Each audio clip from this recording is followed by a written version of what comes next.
ඉතින් මගේ channel එකට මම ඔයාලව ආදරෙන් පිළිගන්නවා. අද මම පාඩම් වැඩ පටන් ගන්නකොට ටිකක් පරක්කු වුණා. මොකද මම තාම අසනීපෙන් ඉන්නේ. ඒ නිසා මට පාන්දරම හැරෙන්න ටිකක් අමාරුයි. අද මම උදේම කරන්න ගත්තේ ෂෝට් නෝට් එකක් හදන එක. මට හිතුණා ඒකේ වැඩ ටිකක් උදේම ඉවර කරගත්තා නම් ලේසියි කියලා. ඒක නිසා මං 8 ඉඳන් 9 විතර වෙනකන් ෂෝට් නෝට් එක හැදුවා.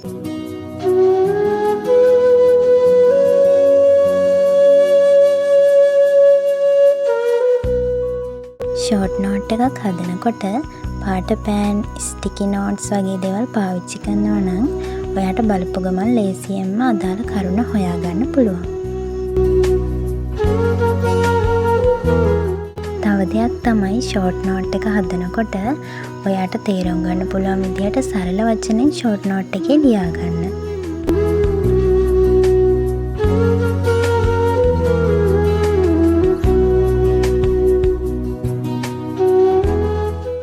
ෂෝට් නෝට් එකේ වැඩ ටිකක් ඉවර වෙලා මම 9ට කංචි පාඩම් කරන්න පටන් ගත්තා.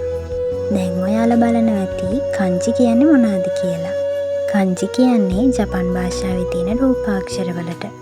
ඉතින් මං අද දවස් ඇතුළත කොහොම හරි කංජි පාඩමක්ම පාඩම් කරලා ඉවර කරන්න ඕනේ.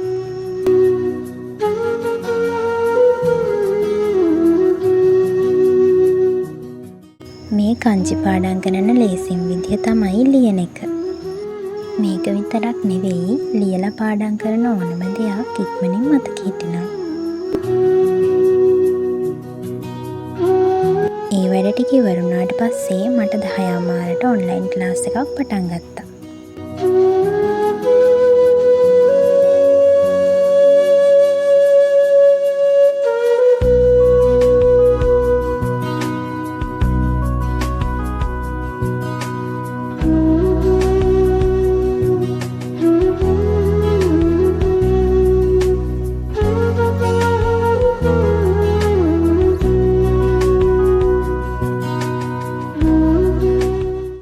ඊට පස්සේ මගේ යාළුවෙක් ආව අපේ ගෙදර මාත් එක්ක පාඩම් කරන්න.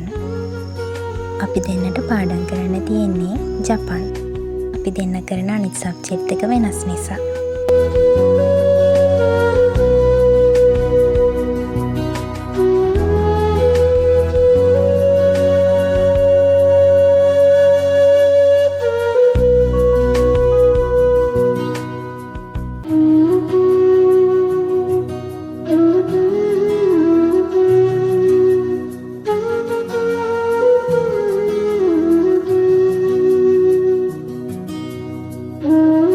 ඉතින් යාළුවෙක් එක්ක පාඩම් කරනකොට තියෙන වාසිය තමයි බැරි දේවල් සාකච්ඡා කරන්න, මගහැරුණු තැන් සාකච්ඡා කරන්න අවස්ථාවක් ලැබෙනවා.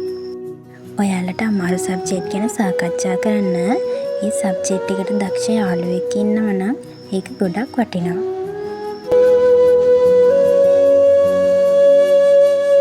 ඔයාලගේ යාළුවොත් ඉන්නවා නම් තාම පාඩම් කරන්නවත් හිතලා නැති, පාඩම් කරන්න හිතෙන්නේ නැති ඒ වගේ යාළුවෝ ඉන්නවා නම් ඔයාලා කට්ටියක් එකතු වෙලා එකට පාඩම් කරන්න සෙට් වෙන්න.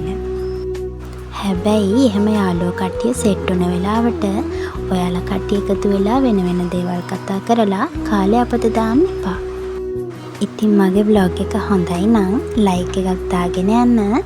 ඒ වගේම මතක ඇති ඔයාගේ ලස්සන කමෙන්ට් එකත් එකතු කරගෙන යන්න. channel එකත් subscribe කරලා මාත් එක්ක දිගටම එකතු වෙලා ඉන්න. ඔයාලා හැමෝටම යහපතක්ම වේවා.